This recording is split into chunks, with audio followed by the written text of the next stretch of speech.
दोस्तों, आज आप इस वीडियो में विश्व की एक सबसे बेहतरीन स्पीच सुनोगे जिसे सुनने के बाद आपकी ज़िंदगी बदल जाएगी। ये स्पीच स्टीव जॉब्स ने स्टैनफोर्ड यूनिवर्सिटी के दक्षिण समारोह में दी थी। मैं आपसे हम्बली रिक्वेस्ट करूंगा कि सिर्फ एक बार इस स्पीच को अंत तक ज़रूर सुनना। इस स्पीच में सर स्टीव जॉब्स के द्वारा बोला गया एक एक शब्द आपके खून में जान डाल देगा, इसलिए इस वीडियो को बीच में बिल्कुल मत छोड़ना। वीडियो में बोली हर बात सर स्टीव जॉब्स की होगी, मैं तो बस उसे हिंदी में अनुवाद करके आप तक पहुंचाऊंगा। तो चलो शुरू करते हैं।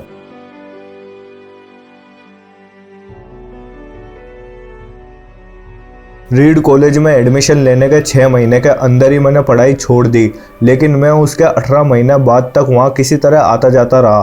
तो प्रश्न यहाँ यह है कि मैंने कॉलेज क्यों छोड़ा। इसकी शुरुआत मेरे जन्म से पहले की है। मेरी जन्म देने वाली माता एक यंग अविवाहित ग्रेजुएट छात्रा थी और वो मुझे किसी और को गोद लेने के लिए देना चाहती थी, पर उनकी यही इच्छा थी कि कोई कॉलेज ग्रेजुएट ही मुझे अडॉप्ट करे। इस तरह सब कुछ सेट था और मैं एक वकील और उसकी पत्नी के द्वारा अडॉप्ट किया जाने वाला था कि अचानक उन्होंने अपना विचार बदल दिया और निर्णय लिया कि वास्तव में उन्हें एक लड़की चाहिए, ना कि लड़का। इसलिए तब आधी रात को मेरे माता पिता जो मुझे गोद लेने वाले थे उनको कॉल करके बताया गया कि हमारे पास एक छोटा बच्चा है, क्या आप उसे गोद लेना चाहोगे।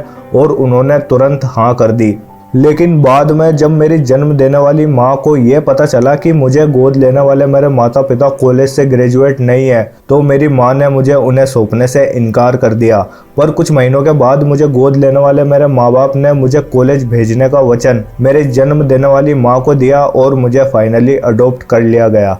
तो मेरी ज़िंदगी की शुरुआत कुछ इस तरह हुई और 17 वर्ष बाद मैं कॉलेज गया, पर गलती से मैंने स्टैनफोर्ड जैसा ही एक महंगा कॉलेज चुन लिया था और मेरे माता पिता की सारी जमा पूंजी मेरी पढ़ाई में खर्च होने लगी। 6 महीने बाद मुझे इस पढ़ाई का कोई महत्व दिखाई नहीं दिया। मुझे कोई आइडिया नहीं था कि मैं अपनी ज़िंदगी में क्या करना चाहता हूँ और कोई आइडिया नहीं था कि ये पढ़ाई किस तरह मेरे काम आएगी।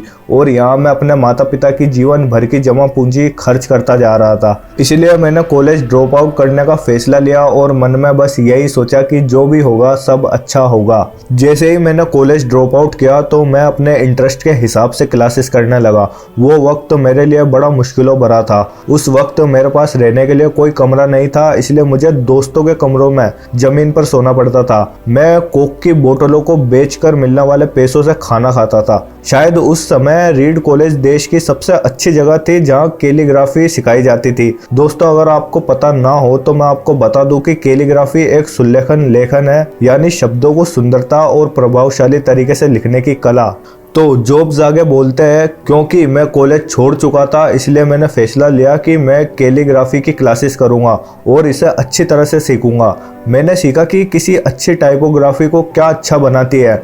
टाइपोग्राफी एक फॉन्ट आर्ट है जिसमें फॉन्ट्स को अलग अलग डिज़ाइनों से उभारा जाता है। यह खूबसूरत था, इतना आर्टिस्टिक था कि इसे विज्ञान द्वारा कैप्चर नहीं किया जा सकता था और यह मुझे बहुत ही आकर्षित लगता था।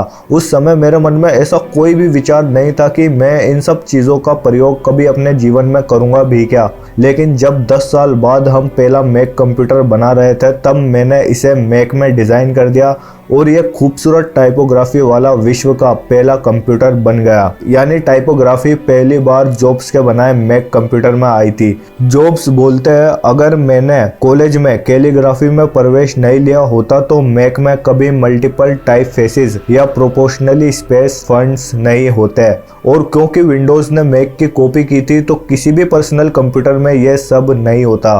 अगर मैंने कभी कॉलेज ड्रॉप आउट ही नहीं किया होता तो मैं कभी कैलीग्राफी की वो क्लासेस नहीं कर पाता और फिर शायद पर्सनल कंप्यूटर्स में जो आप आज अलग अलग प्रकार के फ़ॉन्ट्स देखते हो वो होते ही नहीं। आज जब मैं 10 साल बाद बीते हुए समय को देखता हूँ तो सारे डॉट्स आपस में कनेक्ट होते दिखाई देते हैं। आप केवल पीछे देखकर ही डॉट्स कनेक्ट कर सकते हो, इसलिए आपको किसी न किसी में विश्वास करना ही होगा। अपने गट्स में, अपने भाग्य पर, अपने जीवन पर, अपने कर्म पर, अपने आप पर। क्योंकि इस बात में विश्वास रखना कि आगे चलकर सारे डॉट्स आपस में कनेक्ट होंगे। यह बात आपको अपने जीवन में सही राह चुनने पर मजबूर करेगी और उस समय भी जब आप बिल्कुल अलग रास्ते पर चल रहे होंगे, और यही बात आपको अन्य लोगों से अलग बनाएगी। धन्यवाद। दोस्तों ये इस स्पीच का पहला पार्ट है। जॉब्स ने आगे इस स्पीच में और भी लाइफ चेंजिंग बातें करी है। अगर आप इस वीडियो को प्यार देते हो तो मैं आगे आने वाली वीडियो में इस स्पीच को कंटिन्यू ज़रूर करूँगा।